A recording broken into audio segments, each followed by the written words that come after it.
Hello, હું doctor Anil Patel from Shri Saraswati school of commerce, Nizampura, Vadodara.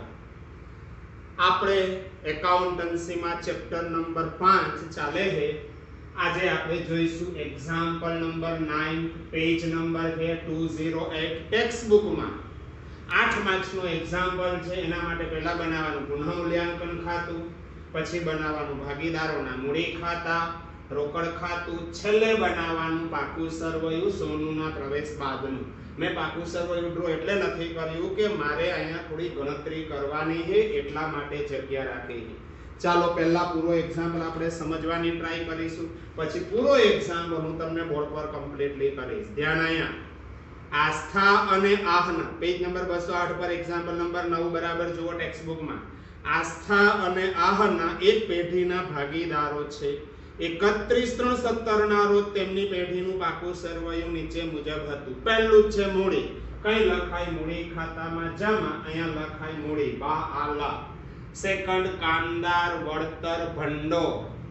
ગઈકાલે હતું કામદાર વળતર ભંડોળ. શું કરેલું? ભાગીદારો વચ્ચે વેચી દીધું. પણ ગઈકાલે મેં કીધેલું હવાલામાં લખેલું હોય અમુક રકમ રાખો તો એટલું રહેવા દેવાય, મૂડી દેવાય, બાકીનું અહીંયા જમા કરી દેવાય મૂડી ખાતામાં. હવાલા નંબર 4 દેખો. કામદાર વળતરનો દાવો 3200 મંજૂર કર્યો. એનો મતલબ 4800 માંથી 3200 અહીંયા લખવાના. 1600 રૂપિયાને જૂના પ્રમાણમાં, જૂનું પ્રમાણ નથી આપ્યું એટલે 1:1 તો બંનેને ઇક્વલી ડિસ્ટ્રીબ્યુટ કરાય. સિમિલરલી એવું જ છે રોકાણ વધઘટ ભંડોળ. યાદ રાખજો, રોકાણ વધઘટ ભંડોળ શા માટે રાખેલું હોય? રોકાણમાં કંઈ ઘટાડો થાય તો એને એમાં એડજસ્ટમેન્ટ કરવા માટે આપેલું હોય. ગઈકાલે હતું રોકાણ વધઘટ ભંડોળ, હવાલામાં કશું જ નહોતું કીધું તો રોકાણ વધઘટ ભંડોળ ભાગીદારો વચ્ચે વેચી દીધેલું. આજે હવાલામાં લખેલું છે તમને રોકાણો આપ્યા છે 20000. હવાલા નંબર 5 માં લખ્યું રોકાણો 19200 માં આહના લઈ જશે. 20000 ના થઈ ગયા 19200, 800 રૂપિયા રોકાણ દાવો. તો રોકાણ વધઘટ ભંડોળ 1600 માંથી 800 વપરાઈ જશે. બાકીના 800 ભાગીદારો વચ્ચે વહેંચાય. પ્રોવિડન્ટ ફંડ એ તો કર્મચારીનું હોય, રિટાયર્ડ થાય ત્યારે પૈસા ચૂકવવાના હોય. મૂડી અને દેવા. ઘલખાત અનામત એ પણ મૂડી દેવા. લેણદારો દેવી હુંડી મૂડી દેવા. પાઘડી યાદ રાખજો, પાકા સરવૈયામાં આપેલી પાઘડી જૂના પ્રમાણમાં અહીંયા વેચી દેવા. જમીન મકાન યંત્ર રોકાણો દેવાદાર સ્ટોક બધું જ પાકા સરવૈયામાં મિલકત લેણા બાજુ. રોકડ ખાતામાં ઉધાર. જાહેરાત ઝુંબેશ ખર્ચ ગઈકાલ આવ્યું તો આજે ફરી આવ્યું. જાહેરાત ઝુંબેશ ખર્ચ ભાગીદારો વચ્ચે જૂના પ્રમાણમાં વેચાય. અને નફા નુકસાન ખાતું એ પણ મિલકત લેણા બાજુ છે એટલે અહીંયા વેચવાનું. પણ જો મૂડી દેવા બાજુ હોય તો અહીંયા વેચાય. યાદ રાખો, આ એક્ઝામ્પલમાં મિલકત લેણા એટલે અહીંયા વેચવાનું. 1/4/17 થી તેઓએ સોનુને નવા ભાગીદાર તરીકે દાખલ કરી. પ્રવેશની શરતો નીચે મુજબ હતી. સોનું મૂડી તરીકે 80000 અને તેના ભાગની પાઘડી પૈકી 7200 રોકડ લાવશે. મૂડી તરીકે રોકડ લાવે સોનું, 80000 રોકડ આવી, રોકડમાં ઉધાર, સોનુના મૂડીમાં જમા. આ બે અસર દરેકમાં હોય. અને તેના ભાગની પાઘડી પૈકી 7200 રોકડ લાવશે. યાદ રાખો, પાઘડીમાં 7200 રોકડા લાવે. કદાચ એના ભાગની પાઘડી વધારે નહીં હોય પણ રોકડ કેટલા લાવે? 7200. અહીંયા લખાય ઉધાર પાઘડીના પ્રીમિયમ ખાતે, અહીંયા લખાય જમા પાઘડીના પ્રીમિયમ ખાતે. કયા પ્રમાણમાં? પાઘડી ત્યાગના પ્રમાણમાં. હજુ આગળ નવું પ્રમાણ, જો જૂનું નથી આપ્યું એટલે 1:1. બીજા હવાલામાં નવું પ્રમાણ આપેલું છે તો આપણે ત્યાગનું પ્રમાણ શોધવું પડશે, ગણતરી કરીશું. પાઘડીનું મૂલ્યાંકન 40000 કરવામાં આવ્યું. આ ઇમ્પોર્ટન્ટ છે. પેઢીની પાઘડી 40, એમાંથી સોનુની પાઘડી કેટલી થાય? સોનુનો ભાગ 4:3:3 એટલે 3/10. 40000 × 310 તો સોનુની પાઘડી થાય 12000.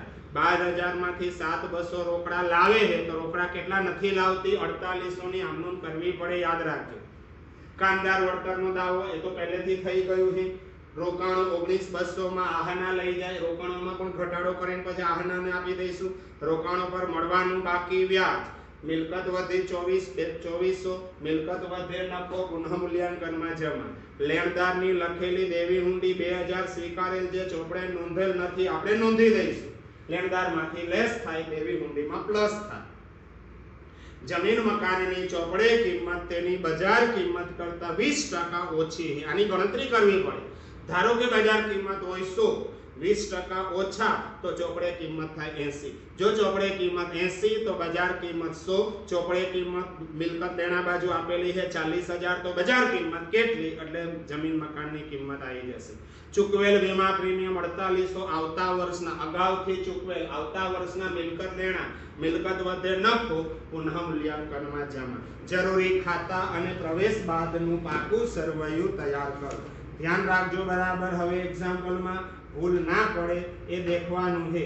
પહેલું છેકછેક ના થવી જોઈએ. સૌપ્રથમ છે મૂડી આસ્થા આહના કઈ લખું મૂડી ખાતામાં જમા આરાયુ બા આલા. બોલો જી આસ્થા અને આહના બંનેની મૂડી મને દેખાય 76,000 48,400 છેલ્લીમાં ટેક્સ. ત્યાર પછી કામદાર વળતર ભંડોળ એમાં હવાલા નંબર 4 દેખો. કામદાર વળતરનો દાવો 3200 તો જેટલો દાવો હોય પહેલા તો આપણે ત્યાગનું પ્રમાણ ગણતરી કરી દેવી પડશે. તો અહીંયા પહેલું લખું છું પછી આપણે પાકા સરવાયામાં ત્યાગના પ્રમાણની ગણતરી.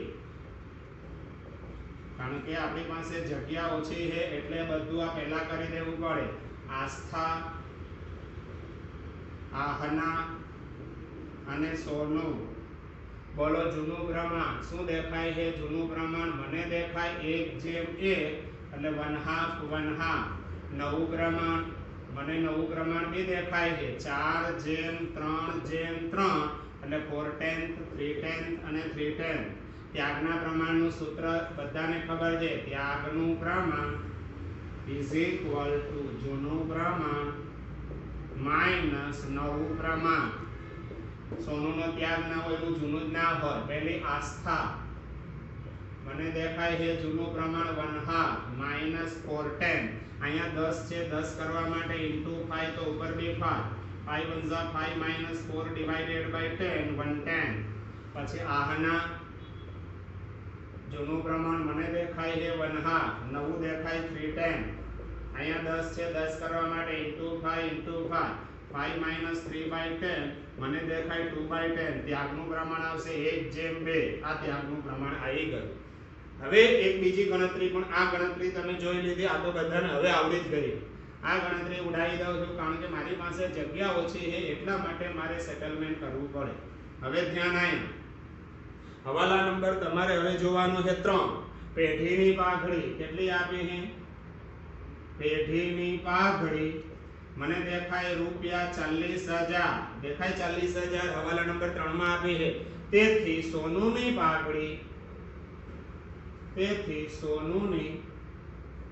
પાઘડી અહીંયા ધ્યાન 40,000 ઇન્ટુ સોનુનો ભાગ છે 310 મને દેખાય છે 12,000. સોનુની પાઘડી કુલ થાય 12,000. આમાંથી રોકડ કેટલી લાવે છે? રોકડ લાવે છે હવાલા નંબર 1 માં લખેલું છે 7,200. તો અહીંયા દેખો રોકડ લાવતી નથી. કેટલી રોકડ નથી લાવતી? 4800. એનો મતલબ મારે સોનું પાસે 4800. આની તો બે આનંદ થશે. રોકડ લાવે તો રોકડમાં ઉધાર પાઘડીના પ્રીમિયમ ખાતે અહીંયા કરી દેવાનું જેમાં પાઘડીના પ્રીમિયમ. પણ આની આનંદ લખો તો ખતવણી ઈઝી પડે. આટલા મારે સોનું પાસે લેવાના. સોનું રોકડ લાવતી નથી. લેવાના એટલે આવી નોંધ થાય. સોનુના મૂડી ખાતે ઉધાર એસ લખી દો એટલે તમારે સમજી લેવાનું સોનું તે આસ્થાના મૂડી ખાતે ખાલી આસ્થા લખું છું અને તે આહનાના મૂડી ખાતે કયા પ્રમાણમાં? ત્યાગનું 1/2 અને 1/2 માં વેચશું એટલે 1600 થશે અને 3200 થઈ ગયા 4800. યસ આ થઈ ગઈ તમારી આમનો. હવે ગણતરી થઈ ગઈ. હવે પહેલેથી લાઈનસર પહેલું જે છે હવે હું પાકું સરવૈયું ડ્રો કરી લઉં છું. આ રહેવા દઈશ જ્યાં સુધી આની ખતવણી ના થાય ત્યાં સુધી રહેવા દઈશ. એની ખતવણી થશે પછી આ ઉડાવી દઈશ. ઓકે ધ્યાન અહીંયા પહેલેથી લાઈનસર મૂડી પાકા સરવૈયામાં આપી તે ત્યાર પછી મૂડી લેવા બાજુ કામદાર વળતર ભંડોળ. કામદાર વળતર ભંડોળ 4800 છે. હવાલા નંબર 4 જુઓ. કામદાર વળતરનો દાવો અહીંયા લખો. કામદાર વળતરનો દાવો કામદાર વળતરનો દાવો કેટલો દાવો રાખવાનો કીધો છે 3200 4800 માંથી 3200 અહીંયા રહ્યા 4800 કામદાર વળતર ભંડોળ હતું એમાંથી 3200 અહીંયા રહ્યા તો 1600 ને અહીંયા ડિસ્ટ્રીબ્યુટ કરાય કામદાર વળતર ભંડોળ 800 જૂના પ્રમાણમાં ત્યાર પછી રોકાણ વધઘટ ભંડોળ 1600 હવાલા નંબર 5 જુઓ રોકાણો 19200 માં આહનાલ પહેલા તો 19200 કરવાના અહીંયા ધ્યાન રોકાણો છે કેટલા પહેલા તો દેખો જી રોકાણો 20000 છે આહના 19200 માં લઈ જશે એટલે પહેલા મારે 19200 કરવાના અહીંયા ધ્યાન મારી પાસે રોકાણ વધઘટ ભંડોળ હતું 1600 માંથી કેટલું વપરાય છે 800 તો વાપરી કાઢ્યા અહીંયા લખા માઈનસ રોકાણ વધઘટ ભંડોળ આ રોકાણ વધઘટ ભંડોળમાં સેટ થઈ ગયા 1600 માંથી 800 વાપરી કાઢ્યા તો બીજા 800 અહીંયા જમા કરાય રોકાણ વધઘટ ભંડોળ 400 અને 400 ઓકે ત્યાર પછી પ્રોવિડન્ટ ફંડ પાકા સરવૈયામાં ગાલફાત અનામત પાકા સરવૈયામાં લેણદારો દેવી હુંડી પાકા સરવૈયા પાઘડી જે મિલકત લેણા બાજુ પાઘડી આપી હોય અહીંયા ઉધાર પણ જૂના પ્રમાણમાં યાદ રાખજો પાઘડી ખાતે કેટલી આપી 8400 ના ઇક્વલી 4200 અને 4200 ત્યાર પછી પાઘડી પછી જમીન મકાન પાકા સરવૈયામાં યંત્ર રોકાણ દેવાદાર સ્ટોક બધું રોકડ ખાતામાં ઉધાર 1,16,000 આ રહ્યું બાકી આગળ લાવ્યા એના પછી જાહેરાત ઝુંબેશ ખર્ચ અહીંયા ડિસ્ટ્રીબ્યુટ કરા જાહેરાત ઝુંબેશ ખર્ચ કેટલું છે જાહેરાત ઝુંબેશ ખર્ચ 3200 ને ઇક્વલી 1600 અને લાસ્ટ વન નફા નુકસાન ખાતું મિલકત લેના હોય તો ઉધાર બાજુ વેચા નફા નુકસાન ખાતું ટોટલ નફા નુકસાન ખાતું છે 4000 ઇક્વલી બંનેને 2000 પહેલો હવાલો સોનું મૂડી તરીકે 80000 રોકડ લાવ રોકડ આવી રોકડમાં ઉધાર 80000 શું લખશો અહીંયા સોનુના મૂડી ખાતે બીજી અસર સોનુના મૂડી ખાતામાં જમા 80000 વિરુદ્ધનું નામ શું લખાય રોકડ બેંક ખાતે અને હજુ ઇમ્પોર્ટન્ટ તેના ભાગની પાઘડી સોનુના ભાગની પાઘડી તો 12000 છે પૈકી 7200 રોકડ લાવે તો 7200 ની નો રોકડાઈ રોકડમાં ઉધાર 7200 પાઘડીના પ્રીમિયમ ખાતે કેટલા 7200 અહીંયા થયા ઉધાર અહીંયા કરાય જમા ત્યાગના પ્રમાણમાં આ રહ્યું ત્યાગનું પ્રમાણ 1:2 અહીંયા લખાય પાઘડીના પ્રીમિયમ ખાતે 7200 ને ત્યાગના પ્રમાણમાં 24 2 48 24 3 72 24 ને 24 2 48 થઈ ગયા 7200 ઓકે ફરી વખત પાઘડી રોકડાઈ રોકડમાં ઉધાર પાઘડીના પ્રીમિયમ ખાતે અહીંયા જમા પાઘડીના પ્રીમિયમ ખાતે પણ કયા પ્રમાણમાં ત્યાગના પ્રમાણમાં એના પછીનું નફા નુકસાનનું નવું પ્રમાણ આવી ગયું થઈ ગયું પાઘડીનું મૂલ્યાંકન પેઢીની પાઘડી 40 સોનોની પાઘડી 40000 * 310 12000 આ રોકડ લાવે થઈ ગયું અને રોકડ નથી લાવતી આ રે 4800 એનો મતલબ મારે સોનું પાસે લેવાના સોનુના મૂડી ખાતે ઉધાર 4800 અહીંયા 4800 ઉધાર કરવાના વિરુદ્ધના બે નામ છે તો બે લખાય 1600 અને 3200 1600 વિરુદ્ધના નામ આ 1600 ની સામે હું શું લખીશ આસ્થાના મૂડી ખાતે અને 3200 ની સામે આહનાના મૂડી ખાતે હવે ધ્યાન આયા આ એક અસર થાય સોનુના મૂડી ખાતે ઉધાર થયું આસ્થા અને આહના શું દેખાય છે જમા તો જમા બાજુ આસ્થામાં કેટલા લખું 1600 અને આહનામાં કેટલા લખું 3200 વિરુદ્ધનું નામ શું લખીશ વિરુદ્ધનું નામ સોનુના મૂડી ખાતે બસ પતી ગયું પાઘડીનો પોઈન્ટ પૂરો થયો હવે હું આ ગણતરી અહીંથી નીકાળી દઉં છું કારણ કે હવે મારે અહીંયા જગ્યાની જરૂર પડશે એટલા માટે ઓકે આ થઈ ગઈ આપણા માટે જગ્યા અહીંયા મિલકત લેણા લખાશે અહીંયા મૂડી અને દેવા ફરી પાછું આપણે સ્ટાર્ટ કરી દઈશું આગળ શું લખેલું છે? હવાલા નંબર કયો આયા? ચોથો હવાલો થઈ ગયો. રોકાણો સોરી કામદાર વળતરનો દાવો 3200 આ રહ્યું થઈ ગયું, બાકીનું વેચી દીધું.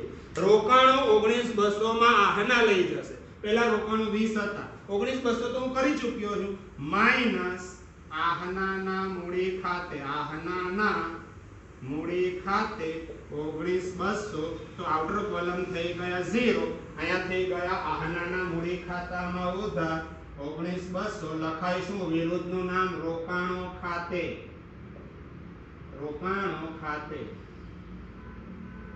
ઓકે, એના પછી રોકાણ પર મળવાનું બાકી વ્યાજ 2400 નોંધેલ નથી તો નોંધો. અહીંયા લખાય મળવાનું બાકી રોકાણ પર વ્યાજ, રોકાણ પર વ્યાજ 2400. આ નફો કેવા? પુનઃ મૂલ્યાંકનમાં જમા મળવાનું બાકી રોકાણ પર વ્યાજ કેટલા છે? 2400. એના પછી નેક્સ્ટ વન કયું આયા? દેખો મળવાનું બાકી વ્યાજ પછી રોકાણો લેણદારોની લખેલી દેવી હુંડી 2000 સ્વીકારેલ જે ચોપડે નોંધેલ નથી તો આપણે હવે નોંધી દેવી પડે. લેણદારો કેટલા આપ્યા છે? લેણદારો પાકા સરવાયામાં લેણદારો છે 12000. લેણદારોની લખેલી દેવી હુંડી તો અહીંયા લખાય દેવી હુંડી સ્વીકારી. કેટલી દેવી હુંડી સ્વીકારી? 2000. હવે લેણદાર થઈ ગયા 10000. આપણે દેવી હુંડી સ્વીકારી એનો મતલબ હવે મારે 2000 નથી ચૂકવવાના, પણ દેવી હુંડીમાં પ્લસ કરા. દેવી હુંડી તમને આપેલી કેટલી હતી? 6000. એમાં પ્લસ લેણદારની હુંડી સ્વીકારી વત્તા લેણદારની હુંડી સ્વીકારી 2000. હવે થઈ ગયા 8000. ઓકે, એના પછી નેક્સ્ટ વન જમીન મકાનની. બસ આ ઇમ્પોર્ટન્ટ પોઈન્ટ સાંભળજો. જમીન મકાનની ચોપડે કિંમત તેની બજાર કિંમત કરતા 20% ઓછી છે. હું અહીં ગણતરી કરું પછી ઉડાવી દઈશ. જમીન મકાનની ગણતરી, જમીન મકાનની ચોપડે કિંમત બજાર કિંમત કરતા 20% ઓછી, તો બજાર કિંમત ધારવી પડે. ધારો કે બજાર કિંમત 100 માઈનસ 20% ઓછા 20, તો ચોપડે કિંમત કેટલી થઈ જાય? 80. હવે ધ્યાન આયા જે લખું એ દેખો. તેથી જો ચોપડે કિંમત 80 હોય તો બજાર કિંમત છે 100. આ રે ચોપડે કિંમત 80 હોય તો બજાર કિંમત 100. તમને આપણી ચોપડે કિંમત 40000 તો બજાર કિંમત કેટલી? આનું સિમ્પલ 40 ગુણ્યા 100 ભાગ્યા 80 થઈ જશે ₹50,000. આન્સર આવશે. હવે અહીંયા ધ્યાન, જમીન મકાન કેટલું દેખાય? જમીન મકાન 40000 આપેલું છે પણ બજાર કિંમત થઈ ગઈ 50. એનો મતલબ હવે મારે અહીંયા 50 કરવાના, તો પ્લસ વધારો. કેટલો વધારો કરું? 10000. મિલકતની કિંમત વધે એ નફો. પુનઃ મૂલ્યાંકનમાં જમા જમીન મકાન ખાતે કેટલા? 10000. જેટલો વધારો થાય નફો કહેવાય. અને લાસ્ટ વાળો છેલ્લો ચૂકવેલ વીમા પ્રીમિયમમાં 4800 આવતા વર્ષના એટલે અગાઉથી ચૂકવેલ વીમા પ્રીમિયમ, અગાઉથી ચૂકવેલ વીમા પ્રીમિયમ કેટલું છે? 4800. આ નફો, મિલકત વધી, નફો પુનઃ મૂલ્યાંકનમાં જમા અગાઉથી ચૂકવેલ વીમા પ્રીમિયમ 4800. બસ એક્ઝામ્પલ તમારો પૂરો થયો. હવે જૂનું પાકું આ ઉડાવી દઉં છું. જૂનું પાકું સરવાયું જુઓ, એમાં જે વસ્તુ બાકી હોય ને એ બધી જ તમારે લાઈનસર લખી દેવી પડે. જોઈએ કે આપણે જૂનું પાકું સરવાયું ધ્યાન રાખજો પહેલેથી લાઈનસર. મૂડી આવી ગયું, કામદાર વળતર ભંડોળ આવી ગયું, રોકાણ વધઘટ ભંડોળ આવી ગયું, પ્રોવિડન્ટ ફંડ બાકી છે. અહીંયા લખાય પ્રોવિડન્ટ ફંડ. કેટલું છે પ્રોવિડન્ટ ફંડ? જુઓ જી 6400 યસ 6400. ત્યાર પછી કાલખાદ અનામત. બોલો કાલખાદ અનામત કેટલું છે? 8000. ત્યાર પછી લેણદારો આવી ગયું, દેવી હુંડી બી આવી ગયું, મિલકત લેણા બાજુ પાઘડી आई गયું એ રહ્યું, જમીન મકાન आई ગયું, યંત્રો બાકી હે તો આ લખી દઈએ, યંત્રો કાયમી મિલકત ઉપર લખાય. બોલો જી યંત્રો કેટલા દેખાય? 32,000. આ 50,000 વંચાઈ છે ને બરાબર, થોડા મોટા અક્ષર કરો. નેક્સ્ટ વન યંત્રો પછી રોકાણું आई ગયું, દેવાદારો બાકી હે આ રહ્યું, દેવાદારો. બોલો દેવાદારો કેટલા દેખાય? 25,200. દેવાદારો પછી સ્ટોક બાકી હે આ રહ્યું, સ્ટોક. કેટલું સ્ટોક દેખાય છે? 14,400. રોકડ आई ગયું ઉપર, જાહેરાત ઝુંબેશ ખર્ચ અને નફા નુકસાન ખાતું બી आई ગયું. ઓકે, હવે સૌપ્રથમ ટોટલ, આ ટોટલ આપણે અહીંયા કરીશું તો થશે 17,200. Exact opposite side 17,200. એના બે ઇક્વલ ટુકડા કરવાના છે, ડિફરન્સ બી 17,200 જ આવશે. અહીંયા લખીશું ભાગીદારોના મૂડી ખાતે આસ્થા આહના 8,600 8,600 17,200. આ થયું ઉધાર. અહીંયા આવશે જમા, પુનઃ મૂલ્યાંકન ખાતે 8,600. હવે મૂડીનું ટોટલ કરવાનું છે, ધ્યાન રાખજો બરાબર. આ ટોટલ કરો જી, કેટલું થાય? 76,000 800 400 2400 16 800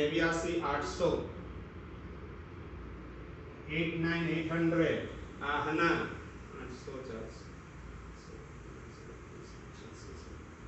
એટલે થશે 66,200. અને આ તો પહેલેથી ખબર જ છે 80,000. એક્ઝેક્ટ આની સામે લખો, આ જ ટોટલ અપોઝિટ સાઈડ. આ રહ્યો 89,800, બીજાને આવશે 66,200 અને ત્રીજાને આવશે 80,000. અહીંયા ડિફરન્સ બાકી આગળ લઈ ગયા, આને કહેવાય મૂડી. હવે 89,800 માંથી આ 1 2 ને 3 વસ્તુ લેસ કરો, 800 ગયા, 000 4 2 6 ને 7 ગયા એટલે 82,000. 86,200 માંથી ઉપરનું બધું જ લેસ કરો એટલે આવશે 200 39,200 અને 80,000 માંથી આ બંને લેસ કરો 48,75,200. આ લખાય કઈ? મૂડી અને દેવા. આ રહ્યું અહીંયા લખાય મૂડી. એમાં પહેલી છે આસ્થા આહના અને સોનું. આસ્થાની મૂડી 82,000, આહના આવશે 39,200 અને સોનું 75,200. ત્રણેયની મૂડીનું ટોટલ કરી દઈએ. 82,000 પ્લસ 39,200 પ્લસ 75,200 તો થશે 196,400. એમાં આ બધું ટોટલ કરવાનું, પણ એ પહેલા રોકડનું ટોટલ 1,03,200. આ રહ્યું 103,200, ડિફરન્સ 103,200 બાકી આગળ લઈ ગયા. આ લખાય મિલકત અને લેણા બાજુ. રોકડ બેંક શિલ્લક 1,03,200. આ ટોટલ કરી દેવાનું. બંને બાજુ ઇક્વલ થવું જોઈએ. 4 ને 4 8 ને 2 10 નું શું 000 તો આવે છે અને ટોટલ થશે